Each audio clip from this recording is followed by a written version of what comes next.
means we're going to answer your questions about the upcoming Premier League season. So, again, I don't know if the flag is supposed to go up or down when you have mail, or do you put it up when they're coming to get your mail? Yeah, up is when you want them to take something that's in there. All right. Well, this is my mail. This is my mail now. I hope it's mail. Yeah. Not always. Question.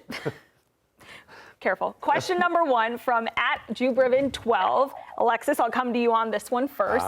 Can Arsenal win the league without a proven number 9? Yeah, I think that this is a ridiculous question in the sense that this is suggesting they don't have a proven number 9, and they do in Kai Havertz. He finished with 14 goals last season. Prior to that, he had 9 goals and 14 goals in the seasons before that. If you go back to Bayer Leverkusen, 2018, 2019, he had 20 goals. This guy can score goals when he's comfortable and when he feels that he has the confidence of the manager, and I think we've seen that in Mikel Arteta in him. So as far as I'm concerned, the way he plays has opened up a door for Arteta to unlock other parts of the system that I don't even think he was prepared to unlock, because they were expecting him to play that late run into the left half space Xhaka role. And at times they did try that, and I don't think it worked too well. But as a 9, Kai Havertz was great. I think the question rather goes to, can they win the league without a nominal 9? Okay, well, they like didn't say that. Yeah, like a guy in the box. That's. What you mean is a pure 9? Sure. Yeah. Yeah. I was hoping they'd go after someone like Dovbyk or someone like that who's straight up a 9. Obviously not going to happen, because it'll be going from one rival to another to a direct competitor, but like a Julian Alvarez type of player. City players have joined Arsenal in the past. You know, Gabriel Jesus. Yeah, Jesus, Zinchenko, exactly. Look, as far as I'm concerned, I think you can win the league. You can win the league with Havertz up top. Whether you think he's a pure 9 or a proven 9, whatever the case may be, he is not your prototypical 9. That's absolutely true. Do I think Arsenal would be better with, say, an Ivan Toney? I don't think so. I think it just changes the way they play. But if we can score goals by committee, if they can score goals. I see the stadium behind you. Mikel Arteta, put this guy in. He's ready already, bro. What are you waiting for? If they can score goals by committee the same way they have, then I think Arsenal can absolutely win the league. No faith in Gabi Jesus? Nah, not as an in-and-out starter. I think he's a great change of pace player. I think we've seen him in moments come in and be really effective especially in games against teams like City, where whether Nico likes it or not, a team like Arsenal will have to bunker a little bit more than I think is preferred. That he is a great player to switch from defense to attack, but he's not your guy up top. I also think it's a great time to sell him. You'll still get value from him.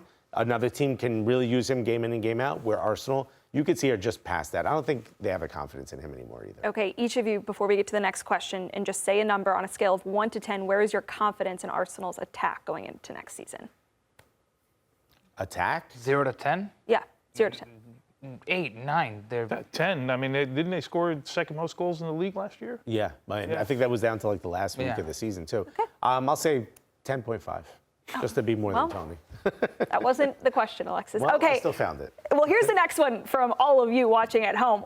This is from @DKidwell08. Where will Manchester United fall in the standings this season? Nico, I'll come to you on this one. The word fall. Where will they fall? Fall suggests that they are literally in falling. The standings. Who wrote this? Our social team? Manchester United has an obligation to make Champions League, like, first and foremost, like, out of the gates, right? And depending on the coefficient, again, I don't know how that coefficient for this Champions League season is, right? It's that new season. There's a new refresh coefficient with how English teams do in Europe, so we don't know if England is going to get 4 or 5 as of now.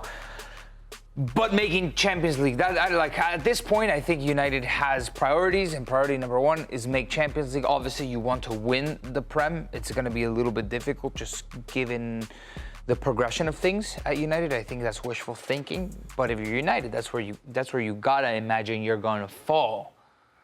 It's you play to win a title. You think Tony I almost called you Tones, and then I got in between Tones two was minds great. there. Why I know. I don't know. Well, he said. Long time, Ali. I started thinking too much about it. Do you think Man U stay in the top 4? I think they have to. Did I see Chelsea, right, is ahead of them in the odds? They finished 8th last year, which is clearly not good enough for Manchester United. Erik Ten Hag, look, he can go to trophies at the end of the year and all of that stuff, but I still think Champions League football is what Manchester United is about. I think it's telling that they kept Erik ten Hag with this group because they clearly believe in him, because if you were going to make a change, this would have been the time. Storyline is how he sort of now integrates Jadon Sancho into the mix again and see what happens there, because he's been obviously at Dortmund for a while, but apparently they had this meeting and everything's worked out and all of this stuff. So there's a lot of storylines there. I actually like Erik ten Hag.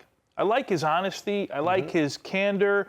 I like the fact he's not afraid to tell you his feelings. And clearly, I would think if he lost the dressing room, they would have gotten rid of him, because this was the time with the new ownership group coming in, and they kept him. So I'd like to think from a Manchester United standpoint that they will finish fourth this year in the table. What's interesting with Man U is that of the 4 teams above them that are not named Liverpool, Man City, Arsenal, and Aston Villa, Tottenham, Chelsea, Newcastle, all gave up quite a bit more goals. They had quite a bit more goals against than Man United did. They just really didn't produce a lot of goal scoring, and they did bring in some reinforcements there. Yeah, so you got Joshua Zirkzee. You also have Marcus Rashford.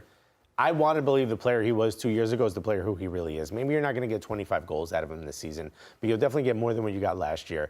And look, where I'm from, I know you're from Kearney. I'm from the other side of that river. You know, where I'm from, they say, tell me how they feel about you in your city, and I'll tell you how I feel about you. And Erik ten Hag had the stands. The stands were always behind him. Media, everyone, we were all calling for his head. We were all saying this wasn't to the standard of what Manchester United should be. This wasn't the club that we know. The glory of Manchester United was not withheld. This manager wasn't getting the best out of these players. But the stands, the images you see behind you were behind him from day one. They were behind him incredibly when he won FA Cup, and you saw the way the players celebrated with him. Immediately ran over, forced them back into the photo. That tells me there's something we weren't seeing. There's something there. There's a unity there that we didn't know, and I have a feeling this season's going to be better. I don't know if they get into fourth because so other many teams have also gotten better, but I think this team belongs in a European competition. I don't think there's any other trophy to win besides the league at this point for Erik ten Hag, or Champions League. I don't know if he does that, but I think getting into Champions League would be a huge, huge season for them and show that progression that I think Ineos is expecting. It's a dogfight, the Prem, because everyone else is so good. And are Manchester United better than Aston Villa at the moment? Are they better overall throughout an entire season than Newcastle? How, you know, the juggling of the competitions, they have to be in the Champions League.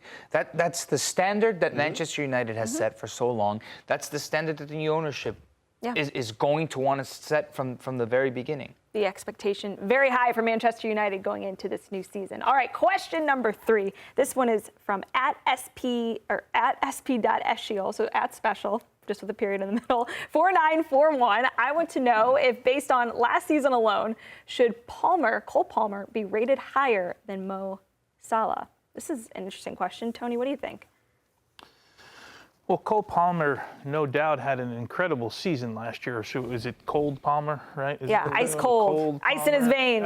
You just cannot. And here's a side-by-side comparison of their numbers last season. Have you ever seen close. his mouth closed? Unfortunately, this guy cannot take a picture. I guess the only difference is Mo Salah's been doing it for so long, right? I mean, he's been so good for so long in this league. And Cole Palmer, I suppose the question, Ali, is, can Cole Palmer do it again? Because we know that Mo Salah can do it again, because Mo Salah has done it again and again and again, right? Yeah. And so I'm based on last year, I suppose you can make that argument with league goals especially, and quite honestly with some important goals. So that was the number that I was trying to find. Like, what is something we could pull to differentiate them? And when it came to goal-winning or game-winning goals and assists, they were even on contribution. Yeah, so I want to say but because it kind of seems right in the moment based on what Cole Palmer did. But then you look at Mo Salah's numbers, you're like, well, the guy wasn't sleeping the entire season. You know what I mean? I think the one thing you can maybe hold against him is that, you know, he's on a good team. Liverpool's a very good team that were essentially a lot of injuries, but banging on all cylinders, playing for Klopp. And then you go to Chelsea, and really the turnaround of their season came from Cole Palmer really showing up, finding goals when there was nothing else happening. Similar to what I think he did with the England shirt when he got chances to play.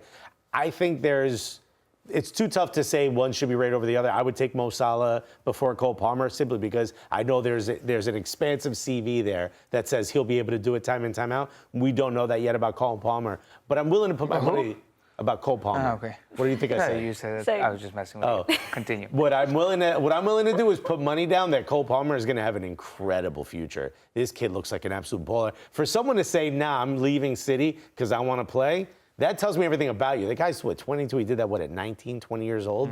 Man, it's really impressive. What do you think, Nico?